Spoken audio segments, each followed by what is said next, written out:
Welcome to Whispers to a Bride, where we talk about the stuff no one else is talking about. We are going deep on the emotional aspects of getting married, the stress, drama, and turbulence that affects your own sense of identity and your closest relationships.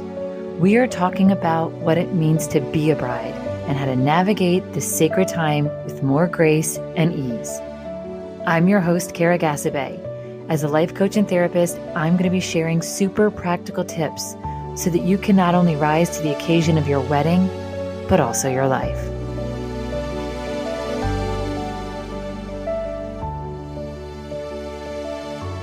Hello, and welcome back.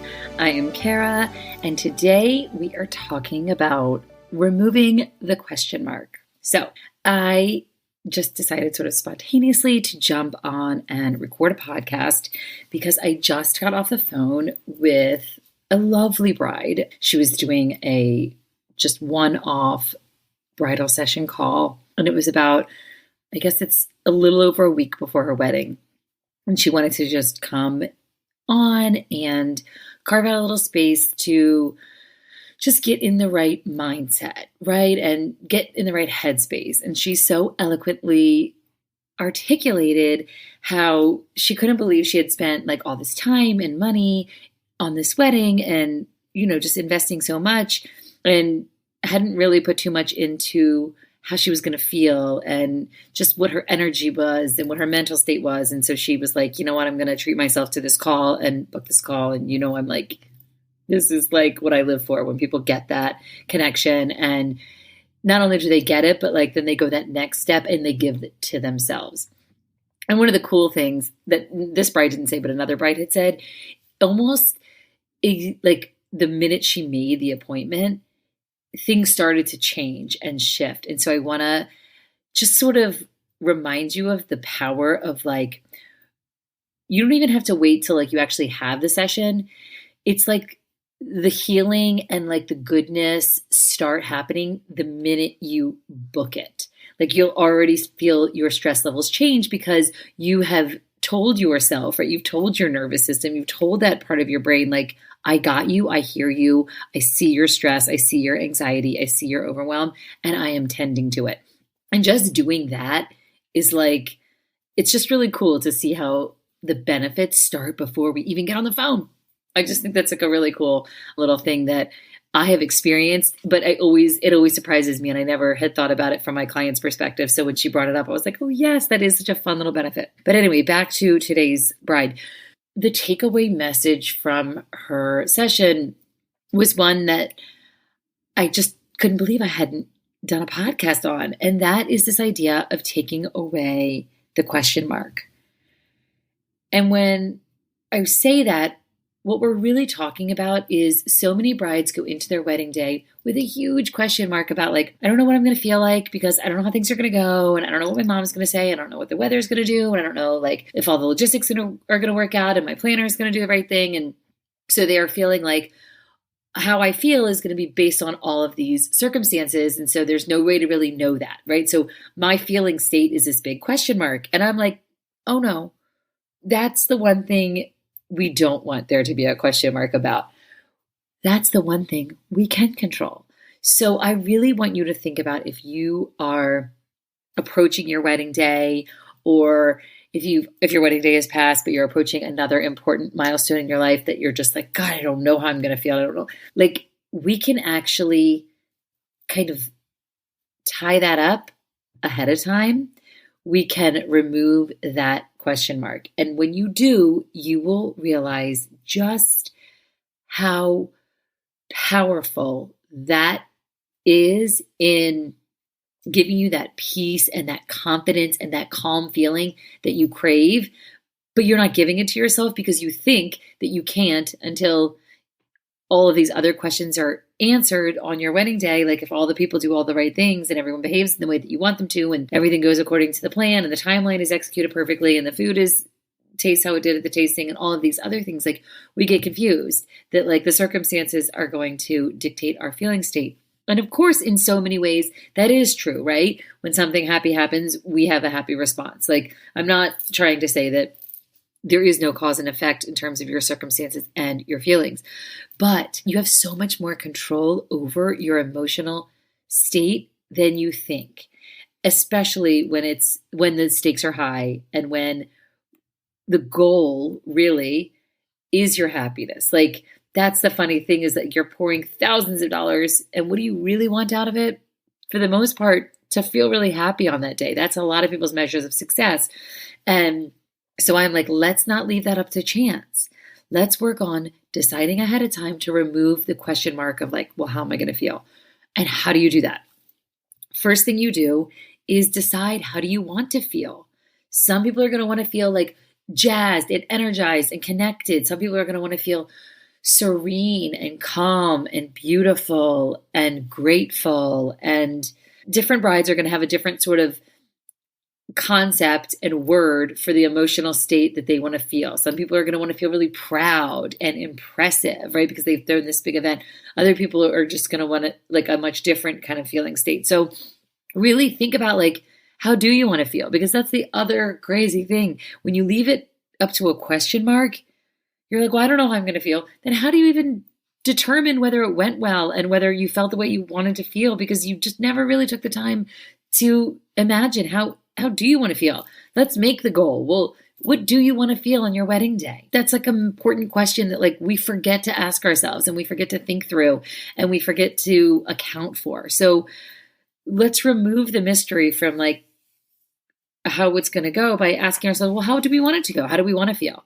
And then from there, you can figure out ways to anchor yourself in that feeling state that are not directly linked to the circumstances. So if we want to feel peaceful on our wedding day, right? For some people, maybe just peaceful is really the goal.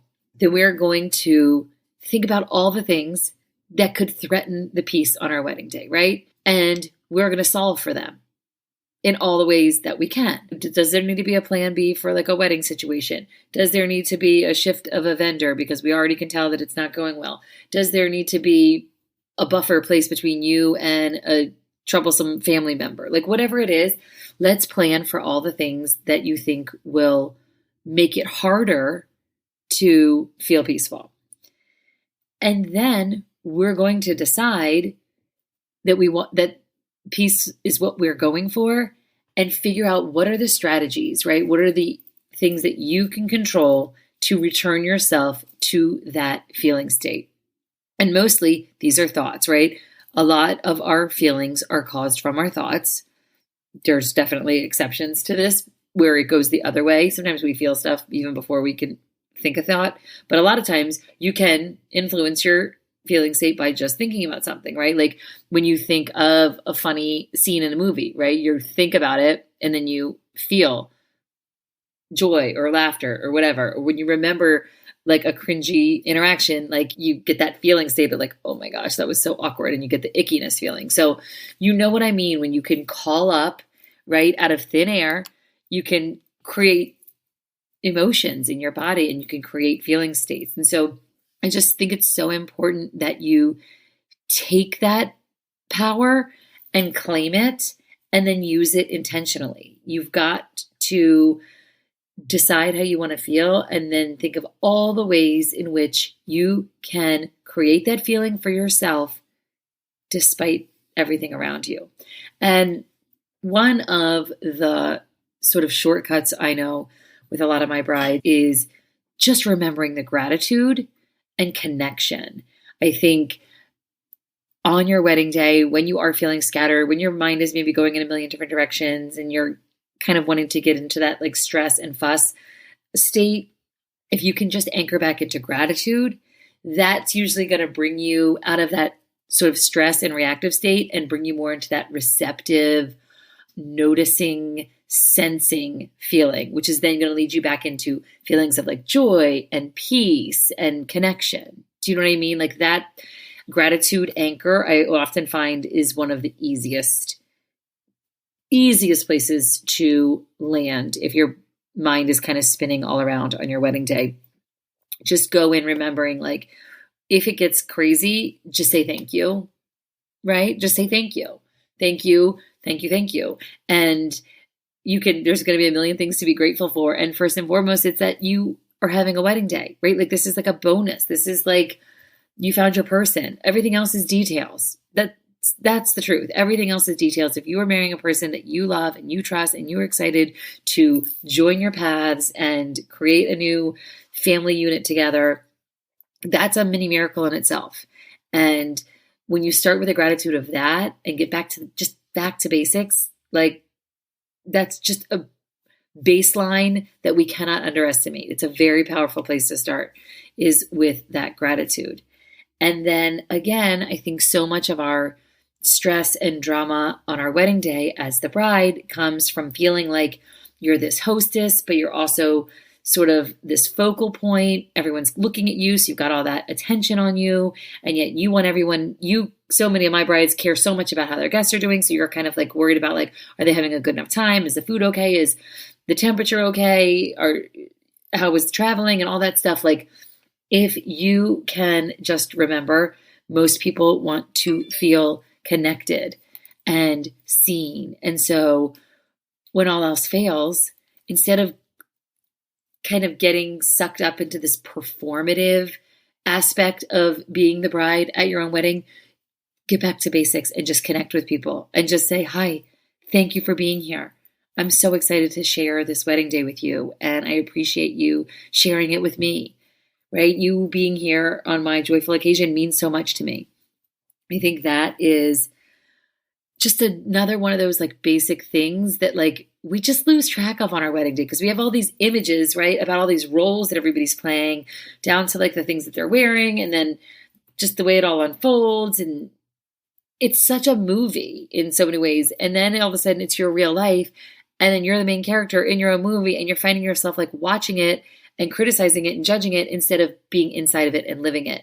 And that's why so many people look back and they're like, I don't really know how I felt about it all. And then I don't know how I expected to feel. I don't know how I wanted to feel, because I didn't know I could control that part. I was so busy trying to control all of the external circumstances, all the vendors and all the different pieces falling into place, that like I forgot to be really intentional and do that groundwork of like, how do I want to feel, right? Plant that stake in the ground, have that goal, have that vision for yourself.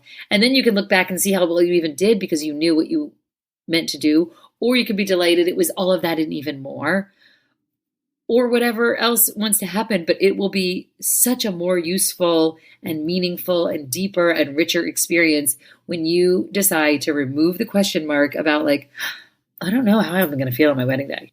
Okay. How do you want to feel? Let's start there. And then we can strategize. And this is what I do in calls with people all the time.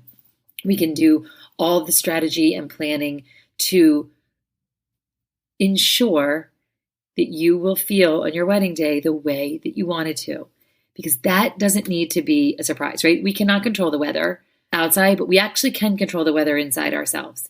We cannot control the weather with the people spinning all around us, but we can control it within ourselves. And that is so, so powerful. So let's remove, again, there's so much that can happen, and there's so much that will happen. Stuff goes wrong on wedding days. Stuff goes wrong on any day. It's life. Life keeps lifing. People keep peopling, even on your wedding day when you do not want it to. Life keeps happening. So the control that you are trying so hard to like externalize, if you turn a little bit of that inward and be like, you know what I am going to control? My mood, my energy, my feeling state. You have just tapped into so much power, and you have just guaranteed a happy day. You don't need to wait until you wake up the next day to decide how it went. You can decide ahead of time. I think I have a podcast called Decide Ahead of Time. And this is like another iteration of that, I think, now that I'm saying it. But today we're thinking of it in terms of removing the question mark. And there might be a lot of question marks on your wedding day, but how you feel should not be one of them, because you can decide ahead of time, you can practice ahead of time, and you can cultivate that ahead of time, and you can strategize for how to get there and return when you get knocked off that feeling state. So I hope this is helpful. If you want more information on this kind of stuff, reach out to me, KaraMaureen.com, to book your session. And as always, reach out to me on the socials. I'm always there waiting to chat with you. Love your questions. And until next time, I'm wishing you nothing but bridal bliss.